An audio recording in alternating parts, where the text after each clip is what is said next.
નમસ્કાર, આજના સમાચાર બુલેટિનમાં આપ સૌનું સ્વાગત છે. હું છું પાયલ ભટ્ટ. આપ જોઈ રહ્યા છો DNTV ન્યૂઝ. તો સમાચારની શરૂઆત કરીએ સૌપ્રથમ હેડલાઇન્સથી. વડોદરામાં railway SOGA mission safe station અંતર્ગત પૂરી ગાંધીધામ એક્સપ્રેસ ટ્રેનમાંથી ₹56 લાખ ઉપરાંતના ગાંજાના જથ્થાને ઝડપી પાડ્યો. ATMમાં પતરાની ડિવાઇસ લગાવી ચોરી કરતી યુપીની ગેંગ ઝડપાઈ ગઈ. વાડી પોલીસની સફળ કામગીરી.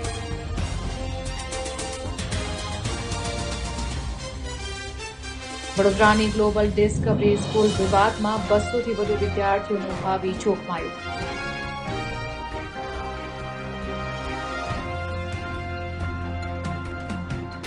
હવે જોઈએ સમાચાર વિગતવાર. વડોદરામાં રેલવે SOGA પૂરી ગાંધીધામ એક્સપ્રેસ ટ્રેનમાંથી ₹56 લાખ ઉપરાંતના ગાંજાના જથ્થાને ઝડપી પાડ્યો છે. રેલવે SOGની ટીમ જ્યારે સ્ટેશન પર સઘન ચેકિંગમાં હતી ત્યારે પૂરી ગાંધીધામ એક્સપ્રેસ ટ્રેનના દિવ્યાંગ કોચમાં તપાસ હાથ ધરવામાં આવી હતી. આ તપાસ દરમિયાન કોચના બાથરૂમની છતમાંથી શંકાસ્પદ રીતે છુપાવવામાં આવેલો બિનવારસી ગાંજાનો જથ્થો મળી આવ્યો હતો. પોલીસની સતર્કતાને કારણે આટલી ચાલાકીથી છુપાવવામાં આવેલું ડ્રગ્સ પકડાઈ ગયું હતું. પોલીસે તુરંત જ 113.600 કિલોગ્રામ વજન ધરાવતો આ નશીલા પદાર્થનો જથ્થો કબજે કર્યો છે. આંતરરાષ્ટ્રીય ડ્રગ્સ નેટવર્કના ગાંજાની કુલ બજાર કિંમત ₹56,85,000 આંકવામાં આવી છે. આ બિનવારસી જથ્થો કોણે અને ક્યાં સપ્લાય કરવા માટે મૂક્યો હતો તે દિશામાં રેલવે પોલીસે અજાણ્યા તત્વો સામે ગુનો નોંધીને આગળની કાયદેસરની તપાસ અને શોધખોળ તેજ કરી છે.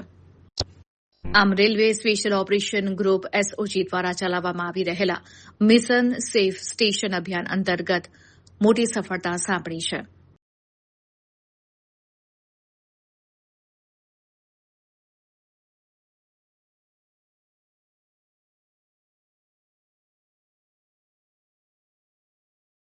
વડોદરામાં ATMમાં પતરાની ડિવાઇસ લગાવીને ચોરી કરતી યુપીની ગેંગ આખરે ઝડપાઈ ગઈ છે. ત્યારે વાડી પોલીસની આ મહત્વની કામગીરી જોવા મળી છે.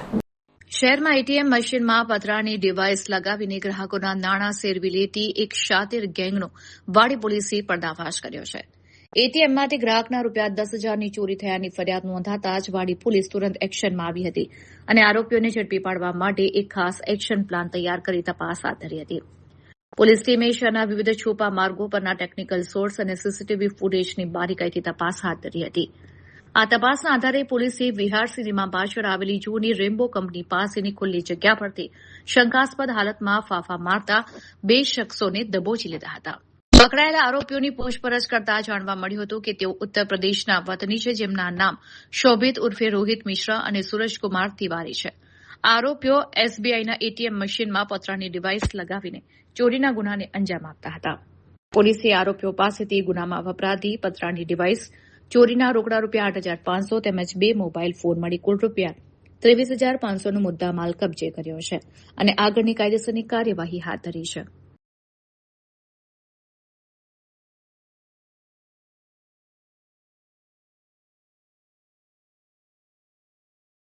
વડોદરાના સેવાસી અંપાડ વિસ્તારમાં આવેલી ગ્લોબલ ડિસ્કવરી સ્કૂલ વિવાદમાં આવી છે. ત્યારે 200થી વધુ વિદ્યાર્થીઓનું ભાવિ જોખમાયું છે.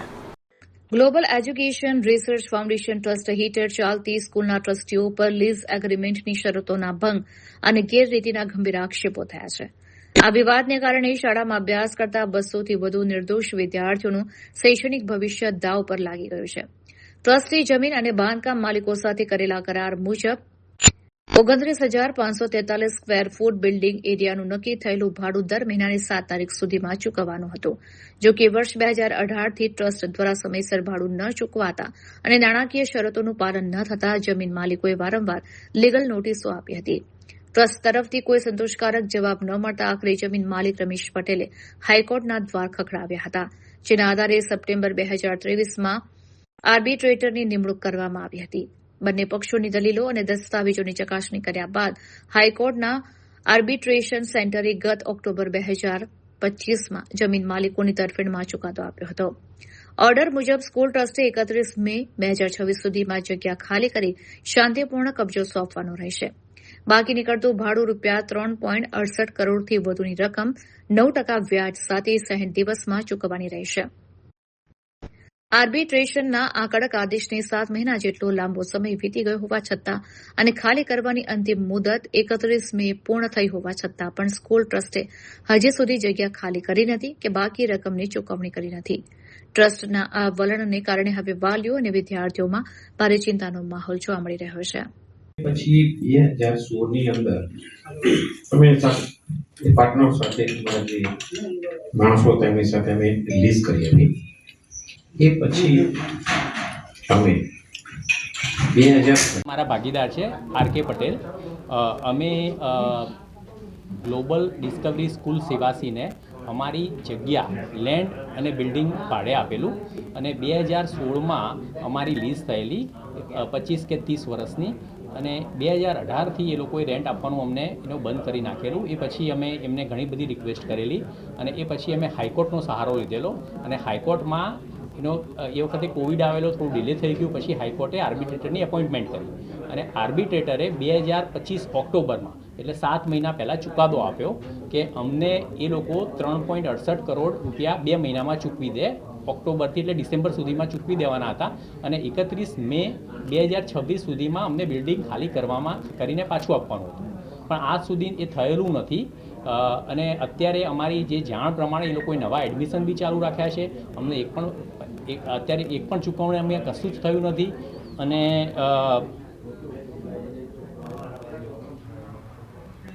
અને અત્યારે અમે છે ને કન્ટેમ્પ્ટ ઓફ કોર્ટ, એમને કોર્ટના હુકમનો અનાદર કર્યો એટલા માટે અમે કન્ટેમ્પ્ટ ઓફ કોર્ટનો અત્યારે હવે અમે એના પાછળ અમારા વકીલને કહીશું કે એ લોકો અરજી કરશે. જે સમયે આપણે જમીન આપી, કોણે જોઈને આપી હતી, કોણ આવ્યો હતો આપણી પાસે વાત કરવા માટે? જમીન અને બિલ્ડિંગ અમે આપ્યું એ વખતે અમારું જે કરસ્પોન્ડન્ટ હતું એ પંકજ બિન્દ્રા કરીને હતો, જે અત્યારે હી ઇઝ નોટ એ ટ્રસ્ટીમાં છે નહીં અને અત્યારે જે અમારો કેસ લડે છે એ ટ્રસ્ટીઓના પાવર ઓફ એટર્નીથી મૃણાલી મેકવાન જે પ્રિન્સિપાલ છે એ અમારી સાથે આ જે આર્બિટ્રેટરનો કેસ એ લોકોએ લડેલો છે. તમે ટ્રસ્ટીઓને જોયા નથી હજુ સુધી? ટ્રસ્ટીઓને અમે રૂબરૂ મુલાકાત આજ સુધી કરી નથી અને અમે ટ્રસ્ટીઓની ઘણીવાર એમની જોડે ઇન્ફોર્મેશન માગી છે કે અમને ટ્રસ્ટીઓની ઇન્ફોર્મેશન આપો. ઓફિશિયલી ફોન ઉપર બી માગેલી છે, ઈમેલ ઉપર બી માગેલી છે, પણ એ લોકો એમને ટ્રસ્ટીઓની ઇન્ફોર્મેશન પ્રોવાઈડ કરી નથી. બધું જ અત્યારે પાવર ઓફ એટર્ની થ્રુ અમારી જોડે થઈ રહેલું છે. આ બિન્દ્રા આપને કોન્ટેક્ટમાં કેવી રીતે આવ્યા? પંકજ બિન્દ્રા એ મારા એક બીજા ફ્રેન્ડ છે ગિરીશ વાસવાની, એના થ્રુ અમે રેફરન્સમાં પંકજ બિન્દ્રાને આવેલા.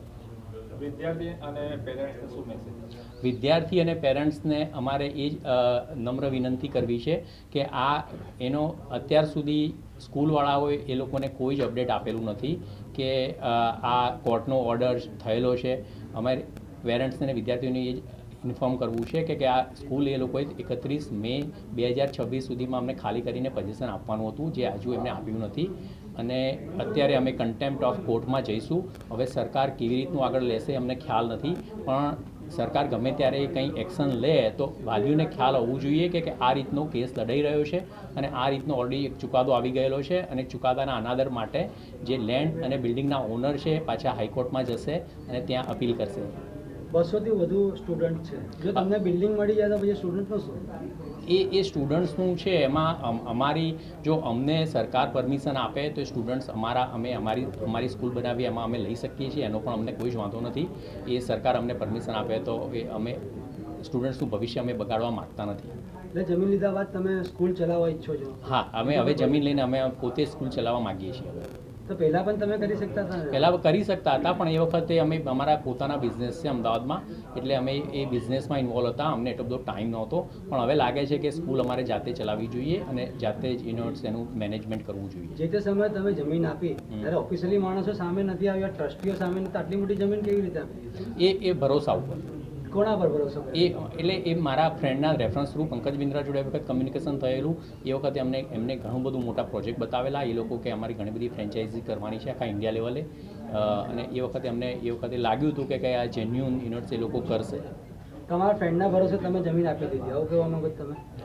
અમે જમીન આપી નહોતી, અમે જમીન લીઝ ઉપર આપી. લીઝ ઉપર આપી. હા, જમીન અમે લીઝ ઉપર આપેલી. અમે બિલ્ડિંગ બી ઇન્વેસ્ટ કરેલું, બિલ્ડિંગ બી બનાવેલું અને બધું જ કરેલું, પણ એ વખતે અમારો વિશ્વાસ પૂરેપૂરો હતો કે આમાં કંઈ ખોટું નહીં થાય. જે તે સમયે તમને કેટલા રૂપિયા મળ્યા હતા સ્ટાર્ટિંગમાં? એ મને અત્યારે યાદ નથી, પણ જ્યારે અમને લીઝ કરી 2016માં એ વખતે મારા ખ્યાલ મુજબ એ લીઝમાં લખેલું છે 65 લાખ રૂપિયાનો અમને ડિપોઝિટ કેસ આવેલો. પછી 2016માં અને 17માં તો અમને પૈસા મળતા હતા લીઝના, પણ 18થી એ પેમેન્ટ આવતું ઓછું થઈ ગયું અને છેલ્લા 3 વર્ષથી તો બિલકુલ પેમેન્ટ આપ્યું નથી. જે ફ્રેન્ડ જોડે તમે વાત કરીને જમીન આપી છે, અત્યારે એમનો શું રોલ છે? અત્યારે એમનો કોઈ રોલ નથી અને અમે વચ્ચે એમને મીડિયેટર તરીકે ઘણીવાર લાવ્યા, પણ એ અત્યારે એમનાથી પણ કંઈ થઈ શક્યું નથી. કેમ આવું? એમના ભરોસે તમે જમીન આપી દીધા, હવે મીડિયેટર નહીં થતા? મીડિયેટર થાય છે પણ એમનું બી કંઈ ચાલી નથી શકતું. એ બી એનો હેલ્પલેસ છે, કારણ કે આમાં ultimately it's comes to the law and order, correct? એટલે અમારે લીઝ કરી નાખી છે, એટલે અમારે હવે કોર્ટમાં જવું પડે ને એનો જ અમે આશરો લીધો. વડોદરામાં BAPS અટલાદરા વડોદરા સંચાલિત પ્રમુખ એકેડમી દ્વારા 4 દિવસીય નિવાસી નેતૃત્વ પરિષદનો ભવ્ય શુભારંભ કરવામાં આવ્યો છે.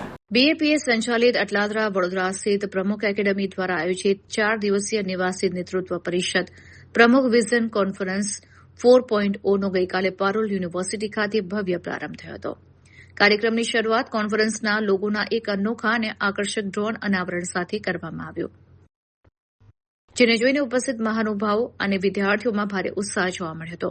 આ પ્રસંગે અટલાદરા મંદિરના કોઠારી પૂજ્ય ભાગ્ય સેતુ સ્વામી તથા એકેડમીના સંચાલક સંત પૂજ્ય જ્ઞાન વિજય સ્વામીએ વિદ્યાર્થીઓને આશીર્વચન પાઠવ્યા હતા. સાથે જ પારુલ યુનિવર્સિટીના ડેપ્યુટી રજિસ્ટ્રાર શ્રી પવન દ્વિવેદીજીએ યુવાનોને મૂલ્યનિષ્ઠ જીવન જીવવા, નેતૃત્વ ગુણો વિકસાવવા અને રાષ્ટ્ર નિર્માણમાં યોગદાન આપવા માટે પ્રેરણાદાયી માર્ગદર્શન પૂરું પાડ્યું હતું. પરિષદના પ્રથમ દિવસે ગુજરાતના વિવિધ વિસ્તારોમાંથી આવેલા આશરે 510 જેટલા વિદ્યાર્થીઓએ ઉત્સાહભેર ભાગ લીધો હતો. વિદ્યાર્થીઓને ઇતિહાસ વિષયના નિષ્ણાંત સોનિલ સર તેમજ પ્રમુખ એકેડમીના મેન્ટર્સ પ્રિમાંશુ ભારદ્વાજ, રૂપમ સર, દિવસ સર, સંદીપ સર તેમજ ગંગેશ સર અને કૃતાર્થ સરના વિશેષ સત્રોનો લાભ મળ્યો હતો. કલ્ટિવેટિંગ વિઝનરીઝ ફોર ટુમોરોના મુખ્ય વિચાર પર આધારિત આ કોન્ફરન્સનો મુખ્ય ઉદ્દેશ યુવાનોમાં વિઝન બિલ્ડિંગ, વ્યક્તિત્વ વિકાસ અને રાષ્ટ્ર સેવાની ભાવના જગાડવાનો છે. વડોદરામાં પ્રથમ વખત યોજાઈ રહેલી આ નિવાસી પરિષદનો પ્રથમ દિવસ નવી દિશા અને પ્રેરણા સાથે સફળતાપૂર્વક સંપન્ન થયો હતો. વડોદરામાં મોડી રાત્રે વાતાવરણમાં અચાનક પલટો જોવા મળ્યો હતો. વાવાઝોડા સાથે વરસેલા વરસાદને પગલે થોડા સમય માટે અફરાતફરી મચી ગઈ હતી. વડોદરા શહેરમાં મોડી રાત્રે હવામાનમાં અચાનક એક મોટો અને આશ્ચર્યજનક પલટો જોવા મળ્યો હતો. લાંબા સમયથી પડી રહેલી અસહ્ય અને કાળઝાળ ગરમી વચ્ચે મોડી રાત્રે વાદળોના ગડગડાટ, તીવ્ર ગાજવીજ અને તેજ પવનના સુસવાટા સાથે ધોધમાર વરસાદ તૂટી પડ્યો હતો. શહેરના વિવિધ વિસ્તારોમાં શરૂ થયેલા તોફાની વરસાદને કારણે ક્ષણભર માટે વાવાઝોડા જેવી સ્થિતિ સર્જાઈ હતી. પવનની તીવ્ર ગતિ અને મુશળધાર વરસાદને લીધે રાત્રિના સમયે જનજીવન પર આંશિક અસર જોવા મળી હતી. તેમજ શહેરના કેટલાક નીચાણવાળા માર્ગો અને રસ્તાઓ પર પાણી ભરાઈ ગયા હતા. જો કે અચાનક આવેલા વરસાદને કારણે સમગ્ર શહેરમાં તાપમાનનો પારો ગગડ્યો છે અને વાતાવરણમાં અદભુત ઠંડક પ્રસરી ગઈ છે. બળબડતી ગરમી અને અકળામણથી તોબા પોકારી ઉઠેલા વડોદરાવાસીઓને આ વરસાદથી મોટી રાહત મળી છે. ઉકળાટમાંથી મુક્તિ મળતાની સાથે જ વડોદરાના નાગરિકોમાં ખુશી અને આનંદનો માહોલ જોવા મળી રહ્યો છે. હવામાન વિભાગના આ અણધાર્યા ફેરફારે લોકોને ઉનાળાની ગરમી વચ્ચે ચોમાસા જેવો અહેસાસ કરાવ્યો છે.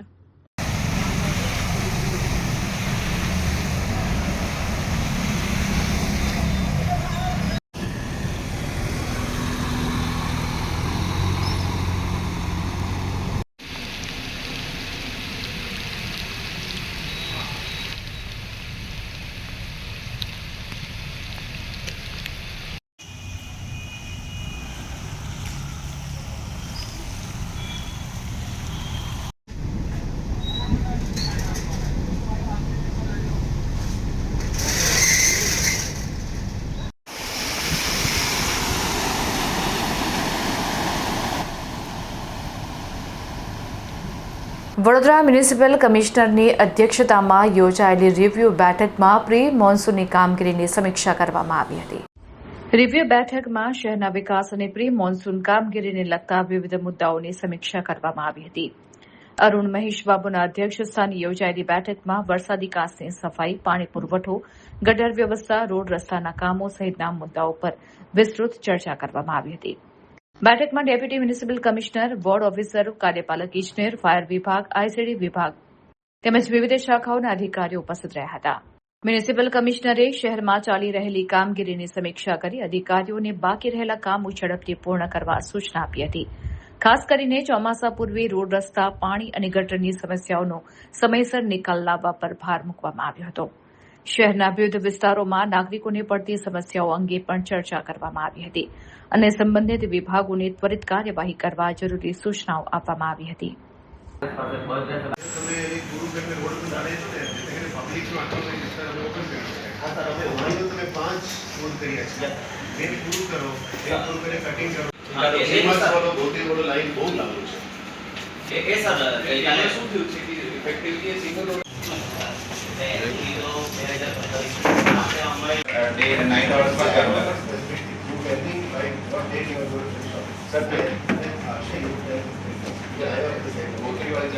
બધા ડી તમે ખાતરી કહી શકો છો કે એક પણ મકાનમાં ડબલ કનેક્શન નથી?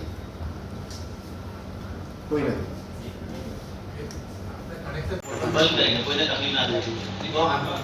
સજેશન એ છે કે આપણે અલગ અલગ છે, માનો 5-6 સ્ટેજ અલગ અલગ ખોદાયેલા છે, તો આપણે પેરેલલ કામ નહીં કરો, તમે 2-3 સ્ટેજ અને સેકન્ડ ઉપરથી પણ પાણી પડે તો રીતના પાછળ ઉપરથી પણ નહીં કરો, 1 to 1 કરવું પડશે. આપનું સ્પીડ નથી પકડતું. આ બંને થોડું વ્યવસ્થિત કરો ગુજરાત. અને ગઈકાલે રાતે અમારું જે મેઇન આજે ખાસ કરીને રિવ્યુ બેઠકમાં જે પ્રી મોન્સૂન એક્ટિવિટીઝ બાબતમાં ચર્ચા કરવામાં આવી છે. આપ જાણો છો કે પ્રી મોન્સૂન એક્ટિવિટીઝના એક ટ્રાયલ પણ ગઈકાલે થઈ છે રાતમાં. અમે આખું ટીમ સતત ફિલ્ડમાં જ કામ કર્યા હતા.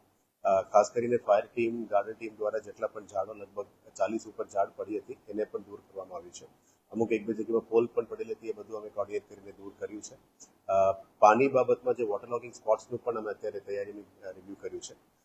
લગભગ 206 સ્પોટ્સની ઉપર અત્યારે 4 કલાક, 4 થી 8 કલાક, 8 થી 12 કલાક અને 12 કલાકથી ઉપર કેટલા સમયમાં પાણી રહેશે એ બાબતનું પણ અમે પ્લાનિંગ કર્યું છે. એટલે લગભગ 160 જગ્યા ઉપર 4 કલાકની અંદર પાણી નીકળી જાય છે. બાકીના જગ્યામાં અલગ અલગ કેટેગરી વાઇઝ પમ્પ્સ ક્યારે એક્ટિવેટ કરવાનું છે એ બધું અત્યારે ચર્ચા કરવામાં આવ્યું છે. ખાસ કરીને આજે રોડ કોન્ટ્રાક્ટર્સને પણ બોલાવીને અમે ચર્ચા કરી છે કે આવનારા દિવસોમાં રોડની કામની ગુણવત્તામાં પણ સુધારો થવો જોઈએ. પેચેસ થાય તો તરત જ એને એફડીઆર ટેકનિકથી એને દૂર કરવું જોઈએ. અને વોર્ડ્સમાં પણ અમે એઆરસી લાવવા માંગીએ છીએ.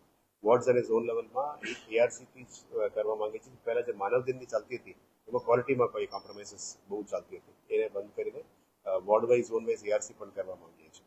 સાથે સાથે આજે ડ્રેનેજના કોન્ટ્રાક્ટર્સ અને ટીમને પણ બોલાવવામાં આવ્યું છે કે જેટલા સિટીમાં ડ્રેનેજનું કામ ચાલી રહ્યા છે એ બધાને 15 જૂન પહેલાં પૂરું કરવા માટે આજે તાકીદ આપી છે. આજે સાઇટ વાઇઝ રિવ્યૂ પણ કરવામાં આવ્યું છે. સાથે સાથ ઝોન લેવલમાં પણ અમુક જગ્યામાં ડ્રેનેજનું કામ ચાલુ છે. એ બધાને 10 તારીખ, જૂન 10 તારીખ પહેલાં એ લોકો પૂરું કરવાની સૂચના આપી છે. પૂરું કરતા સાથે સાથે જે પહેલા પરિસ્થિતિ હતી આ પરિસ્થિતિમાં રોડ કરી આપવા માટે પણ એમને કડક સૂચના આપી છે. અમુક સંજોગોમાં અમે જોવા મળે છે કે રોડની લેવલિંગ સારું નથી, એ બધું પ્રોપર કરીને કરવા માટે કીધું છે. ખાસ કરીને આજે વોર્ડ લેવલમાંથી વોર્ડના ડીઈસ અને એસિસ્ટન્ટ એન્જિનિયર પાણી પુરવઠાને બધાને બોલાવ્યા હતા. ઈસ્ટ અને નોર્થ ઝોનમાં ખાસ કરીને પાણીનું પ્રેશરને લઈને ઘણું કમ્પ્લેન્સ હતી. એ આજુમાં ઇન્ટેક વેલનું લેવલનું પણ એક ઇસ્યુ છે. એટલે વોટરની ઝોન્સ, પ્રેશર, લો પ્રેશર ઝોન્સનું પણ ઇસ્યુ છે. અમુક વોટર નેટવર્કના ઇસ્યુઝ છે. અને અમુકમાં ઘણા લોકો ઇલીગલ કનેક્શન્સ પણ લઈને ઇલીગલ મોટર લગાવીને ખેંચતા હોય એના માટે પણ પ્રેશરનો ઇસ્યુ છે. એ બધા ઉપર કડક કાર્યવાહી કરવા માટે પણ આજે સૂચના આપી છે. જે ઇલીગલ કનેક્શન આપનાર પ્લમ્બર્સ ઉપર પણ કાર્યવાહી કરવા માટે અમે આજે સૂચના આપી છે. એટલે જે પણ એસિસ્ટન્ટ એન્જિનિયર્સ ફિલ્ડમાં સવારે નીકળતા નહોતા એ બધાને વોર્નિંગ અને નોટિસ પણ ઇસ્યુ કરી છે. સવારે 7:30 to 8:30 તમામ એસિસ્ટન્ટ એન્જિનિયર્સ ડી સેક્શન ફિલ્ડમાં રહે, જેથી કરીને પબ્લિકનું જે રજૂઆતો છે એ સાંભળીને સવારે નિકાલ કરવા માટે અમે સૂચના આપી છે. ખાસ કરીને વોટર પ્રેશર, વોટર કન્ટામિનેશન, ડ્રેનેજની સમસ્યાઓ અને સફાઈની ટીમ એ સફાઈની સમસ્યાઓ માટે કામગીરી કરવાના છે. પ્રી મોન્સૂન એક્ટિવિટીની તૈયારી ચાલી રહ્યા છે. હજી 10% કામ બાકી છે. અત્યારે પદાધિકારીઓ પણ રોજ ફિલ્ડમાં જઈ રહ્યા છે, અમે પણ ફિલ્ડમાં જઈ રહ્યા છીએ. સાથે મળીને આ બધાનો નિકાલ કરવા માટે અત્યારે 4 ખાસ, જે મેઇન ખાસ છે, અને 4 સબ ખાસ છે. 8 ખાસમાં અત્યારે ક્લિનિંગનું કામ ચાલુ છે. કેચપીટ ક્લિનિંગ, મેનહોલ ક્લિનિંગ બધા ઉપર અત્યારે અમે સતત ફોકસ કરી રહ્યા છે. અને પાણી ભરે તો કેવી રીતે મેઇન સ્ટોર્મ વોટર ડ્રેનેજ લાઇનમાં લઈ જવું એના માટે પણ અત્યારે કનેક્શનનું કામગીરી ચાલી રહ્યા છે. આશા રાખી કે આ વખતે એવું ફરી પરિસ્થિતિ ના આવે. 2025માં અમે સારી રીતે મેનેજ કર્યું છે. આ જ રીતે આ વખતે પણ મેનેજ કરવા માટે પ્લાનિંગ ચાલી રહ્યા છે. અને રાજ્ય સરકાર તરફથી પણ કાલે પણ રિવ્યૂ છે અને આજે સાંજે પણ, કાલે સાંજે 2 રિવ્યૂ પણ છે. એમાં પણ પ્રી મોન્સૂન એક્ટિવિટી બાબતે બ્રીફિંગ છે. પણ ઓવરઓલ સિટીમાં લોકોનું તકલીફ વધારે ના આવે, કોઈને પણ મેજર તકલીફ ના પડે એ બાબતની તૈયારીઓ છે. અને આપ જાણો છો કે વડોદરા શહેરમાં મોટાભાગના એરિયાઝમાં 4 કલાક સુધી જે પાણી રહે પછી ઓટોમેટિક ડ્રેન થતું હોય છે. તે ઇનિશિયલ પેનિક બટન હિટ ના કરવું જોઈએ, એ માટે તમામને વિનંતી છે. અને વડોદરાના નાગરિકોને પણ વિનંતી છે કે આપ ખૂબ સહયોગ આપી રહ્યા છો. એવા સહયોગ આપશો તો તંત્ર પણ પહોંચીને તમામ કામગીરી નિકાલ કરવા માટે મદદ કરશે. સાહેબ, આપણે તો જે કામગીરી માટે અવેર છો, આપણે તો ડેડલાઇન આપી દીધી, ચલો એક સારી વાત થઈ ગઈ. પરંતુ કેટલાય કોન્ટ્રાક્ટરો આડે જોડે કામગીરી પૂર્ણ પૂર્ણ કરવા માંગ્યા છે. તો મોન્સૂન દરમિયાન જો કંઈક રહી ગયું અને તો હવે આવા કોન્ટ્રાક્ટો પર શું કાર્યવાહી? ક્વોલિટીમાં કોઈ કોમ્પ્રોમાઇઝ ના થાય. ક્વોલિટી જે એમને કરવાનું છે ક્વોલિટીમાં બિના કોમ્પ્રોમાઇઝ કર્યા વગર કામ કરવા માટે આજે એમને સૂચના આપી છે. ક્વોલિટીમાં કોમ્પ્રોમાઇઝ થાય તો પેનલ્ટી પણ લેવામાં આવશે અને દંડનીય પ્રક્રિયા આગળ પણ કરીશું. પણ ઓવરઓલ પબ્લિકને રોડ ખોલવા માટે અત્યારે બધાને કીધું છે કે જે કામ આખું સ્ટ્રેચમાં જે કામ થઈ ગયું છે એને પૂરું કરીને પબ્લિક માટે ખોલવા માટે સૂચના આપી છે. પણ ડેફિનેટલી આપની જે વાત સાચી છે, ક્વોલિટી કોમ્પ્રોમાઇઝ અમે સહેજ પણ ટોલરેટ ના કરવાનું. થેન્ક્સ અ લોટ. વડોદરાના માંજલપુર વિસ્તારમાં જૂથ અથડામણ સામે આવી છે, જેમાં એક યુવકને 4 જેટલા લોકો ઢોર માર મારી રહ્યા હતા, જેના સીસીટીવી ફૂટેજ પણ સામે આવ્યા છે. વડોદરા શહેરના માંજલપુર વિસ્તારમાં આવેલી મારુતિધામ સોસાયટીમાં કાયદો અને વ્યવસ્થાની સ્થિતિ કથળી હોય તેવા દ્રશ્યો સામે આવ્યા છે. સોસાયટીની વચ્ચોવચ્ચ થયેલી છૂટાહાથની મારામારી અને હિંસક હુમલાની ઘટનાને પગલે સમગ્ર વિસ્તારમાં ભારે ચકચાર મચી ગઈ છે. મળતી માહિતી મુજબ મારુતિધામ સોસાયટીમાં કોઈ અગમ્ય કારણોસર મામલો બિચક્યો હતો, જેમાં 4 જેટલા શખ્સોએ ભેગા મળીને એક સ્થાનિક યુવકને નિશાન બનાવ્યો હતો. આ ચારેય હુમલાખોરોએ યુવકને ઘેરી લીધો હતો અને તેના પર પથ્થરો તેમજ બેલ્ટ વડે હિચકારો અને ઢોર માર મારવાનું શરૂ કર્યું હતું. થોડા દિવસે થયેલા આ હિંસક હુમલાને કારણે સોસાયટીના રહીશોમાં પણ ભયનો માહોલ ફેલાઈ ગયો હતો. હુમલાખોરોના પંજામાંથી પોતાનો જીવ બચાવવા માટે ભોગ બનનાર યુવક આખરે તલવાર લઈને બહાર દોડી આવ્યો હતો. પોતાનો બચાવ કરવા માટે યુવકે હવામાં તલવાર લહેરાવીને હુમલાખોરોને ભગાડવાનો પ્રયાસ કર્યો હતો. આ સમગ્ર હિંસક ઘટનાના લાઈવ દ્રશ્યો સોસાયટીમાં લાગેલા સીસીટીવી કેમેરામાં કેદ થઈ ગયા છે. ફૂટેજમાં સ્પષ્ટ જોઈ શકાય છે કે કઈ રીતે 4 શખ્સો બેરહેમીથી યુવકને પીટી રહ્યા છે અને ત્યારબાદ યુવક તલવાર હાથમાં પકડીને પોતાનો જીવ બચાવવા સંઘર્ષ કરી રહ્યો છે. આ વિડીયો સોશિયલ મીડિયા પર વાયરલ થતાં જ સ્થાનિક પોલીસ હરકતમાં આવી છે અને સીસીટીવી ફૂટેજના આધારે હુમલાખોરોની ઓળખ કરી તેમની સામે કાયદેસરની કાર્યવાહી કરવાની તજવીજ હાથ ધરી છે.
વડોદરામાં આપના શહેર પ્રમુખની દુષ્કર્મના ગંભીર ગુના હેઠળ ધરપકડ કરવામાં આવી છે. વડોદરા શહેરના રાજકારણમાં ભારે ખળભળાટ મચાવતી એક ઘટના સામે આવી છે, જેમાં આમ આદમી પાર્ટીના વડોદરા શહેર પ્રમુખ અશોક ઓઝાની દુષ્કર્મના ગંભીર આરોપસર પોલીસે ધરપકડ કરી છે. પક્ષની જ એક મહિલા કાર્યકરી શહેર પ્રમુખ વિરુદ્ધ બળજબરી અને બ્લેકમેલિંગની ફરિયાદ નોંધાવતા ચકચાર મચી ગઈ છે. મળતી માહિતી મુજબ ભોગ બનનાર મહિલા આમ આદમી પાર્ટીની જ કાર્યકર છે. તેના પતિને નોકરી અપાવવાના બહાને પ્રમુખ અશોક ઓઝાએ મહિલા સાથે દુષ્કર્મ આચર્યું હતું. આટલું જ નહીં, આક્ષેપ અનુસાર પીડિત મહિલાને નશો કરાવીને તેના અશ્લીલ વીડિયો પણ ઉતારી લેવામાં આવ્યા હતા. ત્યારબાદ આ વીડિયો વાયરલ કરી દેવાની ધમકી આપીને આરોપી ઓઝાએ મહિલાને હરણી વિસ્તારની એક હોટલમાં બોલાવી વારંવાર દુષ્કર્મ આચર્યું હતું. પીડિતાએ આરોપ લગાવ્યો છે કે આરોપીએ તેનો મુંબઈ અને વૈષ્ણવ દેવી સુધી પીછો કરીને માનસિક હેરાનગતિ કરી હતી. આ ત્રાસથી કંટાળીને આખરે મહિલાએ અશોક ઓઝા, તેના પુત્ર, પત્ની અને પુત્રી સહિતના સભ્યો સામે પોલીસ ફરિયાદ નોંધાવી છે. ફરિયાદના આધારે કપુરાઈ પોલીસે ત્વરિત કાર્યવાહી કરીને મુખ્ય આરોપી અને આપના શહેર પ્રમુખ અશોક ઓઝાની ધરપકડ કરી લીધી છે. જ્યારે આ ગુનામાં સંડોવાયેલા તેના પરિવારના અન્ય સભ્યોની શોધખોળ અને આગળની કાયદેસરની તપાસ પોલીસે હાથ ધરી છે. ગઈકાલે કપુરાઈ પોસ્ટેમાં એપાટ ગુના રજિસ્ટર નંબર 289/2026 બળાત્કાર માટેનું દુષ્પ્રેરણ, ધમકી, મદદગારી જેવી બીએનએસ એક્ટની વિવિધ કલમો હેઠળ આરોપી અશોકભાઈ ચંદ્રકાંતભાઈ ઓઝા તથા તેના પત્ની, પુત્ર અને પુત્રી વિરુદ્ધ ગુનો દાખલ કરવામાં આવેલ. કઈ જગ્યાએ આ પ્રકારનો ગુનો આચરવામાં આવે છે? કેટલા સમયથી આરોપી દ્વારા આચરવામાં આવે છે? આ કામના ભોગ બનનારે જે ફરિયાદ આપી છે તે મુજબ આરોપીએ તેમના ઘરે બોલાવીને તથા વડોદરાની વિવિધ હોટલોમાં, જમ્મુ કાશ્મીર ખાતે, મુંબઈ ખાતે વગેરે વિવિધ સ્થળે આરોપી સાથે બળાત્કાર સંભોગ કરેલ. આરોપીના પરિવારનો શું રોલ હતો? આરોપીનો જે પુત્ર છે આનંદ અશોકભાઈ ઓઝા, તેમણે ગત માર્ચ મહિનામાં આ કામના ભોગ બનનાર જે છે તેમની પાસે આવી તેમના નગ્ન વિડીયો વાયરલ કરવાની ધમકી આપી તેમણે પણ તેમની સાથે બળાત્કાર કરેલ. આરોપી અને ભોગ બનનાર કયા વિસ્તારમાં રહે છે, ક્યાં રહે છે, શું છે? આરોપી તથા ભોગ બનનાર આજવા રોડ ઉપર વડોદરા ખાતે રહે. અચ્છા, આરોપી અને જે ભોગ બનનાર છે એવું કહેવાય છે કે આરોપીએ જ ભોગ બનનારને પોતાનું મકાન આપીને ભોગ બનનારે એ મકાન પોતાના નામે કરાવવા માટેની માંગણી કરી હતી, એમાં ફરિયાદ દાખલ કરવામાં આવી છે એવી પણ વાત છે. હા, એટલે એ પણ છે. 20 લાખ રૂપિયા છે એ પણ તેમને લીધેલા મકાન ખરીદ કરવા માટે, અને પછી એ જે તે માલિક છે તેમને આપેલા નહીં. ભોગ બનનાર મેરિડ છે કે અનમેરિડ છે, એમાં આખો કિસ્સો ડિવોર્સ પણ જોડાયા હતા. ભોગ બનનાર પરિણીત છે. તો એ ડિવોર્સ થતા તો એમને એમના છોકરા જોડે પુત્રવધુ તરીકે રાખતા હતા. શું હતું એમાં આર્થિક તપાસ પણ શું આવી? ના, એ હજુ તપાસ ચાલુ. કન્ફ્યુઝન રિલેશનશીપ હતા તો પછી બળાત્કારનો ગુનો કઈ રીતના હતા?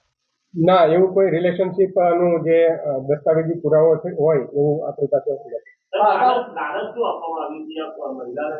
મહિલાને તેના પતિને ખૂબ સારો પગાર આપશે તેવી લાલચ આપી અને આ બળાત્કાર સંભોગ કર્યો. અત્યારે એકની કરેલી છે, આરોપી નંબર 1ની અશોક ચંદ્રકાંતભાઈ ઓઝાની. આ બનાવ છે એ સને 2024 થી ગત માર્ચ 2026 સુધીનો દરમિયાન બનેલો. FIR નું કારણ એ જ હતું ડીલેનું કે જે ફરિયાદી છે તેને આરોપીએ તેનો વિડીયો વાયરલ કરવાની ધમકી આપેલ, જેનાથી ગભરાઈને તેણે અત્યાર સુધી ફરિયાદ આપેલી નહીં. પરંતુ થોડા દિવસ પહેલા કંઈ આણંદમાં આ જે આરોપી છે તેના વિરુદ્ધ પણ ગુનો બીજો એક દાખલ થયેલો, એવું ફરિયાદીના ધ્યાનમાં આવતા તેને હિંમત આવેલી અને આ ફરિયાદ ગઈકાલે નોંધાવેલી. દુષ્કર્મની પરિભાષા શું હોય છે? દુષ્કર્મ કેવી રીતે એને ગુનો ગણવામાં આવે? ફરીથી, દુષ્કર્મ જે છે એની પરિભાષા શું? દુષ્કર્મ એ જ કે જે ભોગ બનનાર છે તેની ઈચ્છા વિરુદ્ધ બળજબરી કરી અને જે બળાત્કાર સંભોગ કરવો, કે એને ધમકી, કોઈ પણ હિસાબે ધમકી આપીને, ડરાવીને સંભોગ કરવો તે. આરોપી પાસેથી વિડીયો કે એવું કંઈ મળી આવ્યું છે મોબાઈલમાંથી? એ તપાસ હજુ ચાલુ છે. તે હશે તો એ પણ કબજે કરવામાં આવશે. હા, દરેક દિશામાં તપાસ. વડોદરાની તરસાના ચોકડી પાસે 4 વાહનો વચ્ચે અકસ્માત સર્જાયો હતો. સદનસીબે આ અકસ્માતમાં કોઈ જાનહાનિ નથી. ડભોઈ બોડેલી સ્ટેટ હાઈવે પર તરસાણા ચોકડી પર મોડી રાત્રે એક ભયાનક અકસ્માત સર્જાયો હતો. આ દુર્ઘટનામાં 2 ટ્રક, એક આઈસર અને એક કાર સહિત કુલ 4 વાહનો એકબીજા સાથે ધડાકાભેર અથડાયા હતા. સદનસીબે આ ગમખ્વાર અકસ્માતમાં કોઈ જાનહાનિ નથી થઈ, જે એક મોટો ચમત્કાર ગણાવી શકાય. અકસ્માતને કારણે 2 વાહનોને ભારે નુકસાન પહોંચ્યું હતું. એક સાથે 4 વાહનો વચ્ચે ટક્કર થતાં સ્ટેટ હાઈવે પર વાહનોની લાંબી કતારો લાગી ગઈ હતી અને ભારે ટ્રાફિક જામ સર્જાયો હતો. આ ઘટનાની જાણ થતાં જ ડભોઈ પોલીસ તાત્કાલિક ઘટના સ્થળ પર દોડી આવી હતી. પોલીસે ભારે જહેમત ઉઠાવીને અકસ્માતગ્રસ્ત વાહનોને રસ્તાની બાજુ પર ખસેડ્યા હતા અને વાહન વ્યવહાર ફરી પૂર્વવત કરાવ્યો હતો. સ્થાનિકો અને વાહન ચાલકોના મતે આ ચોકડી હવે ભારે અકસ્માત ઝોન બની ગઈ છે. સ્ટેટ હાઈવે ઓથોરિટી અને માર્ગ મકાન વિભાગની ઘોર બેદરકારીને કારણે અહીં રાત્રિના અંધારામાં વાહન ચાલકોને ચોકડી હોવાનો અંદાજ આવતો નથી. ચોકડી પર કોઈપણ પ્રકારના રેડિયમ સાઇન બોર્ડ કે લાલ કલરની સિગ્નલ લાઇટ મૂકવામાં આવી નથી. ત્યારે લોકોની ઉગ્ર માંગ છે કે તંત્ર કુંભકર્ણની નિંદ્રામાંથી જાગે અને ભવિષ્યમાં કોઈ મોટો જીવલેણ અકસ્માત થાય તે પહેલા અહીં તાત્કાલિક લાઇટ અને રેડિયમ બોર્ડ લગાવવાની કામગીરી પૂર્ણ કરે.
તો આ હતા અત્યાર સુધીના સમાચાર. વધુ સમાચાર સાથે ફરીથી મળીશું. ત્યાં સુધી મને રજા આપશો. નમસ્કાર.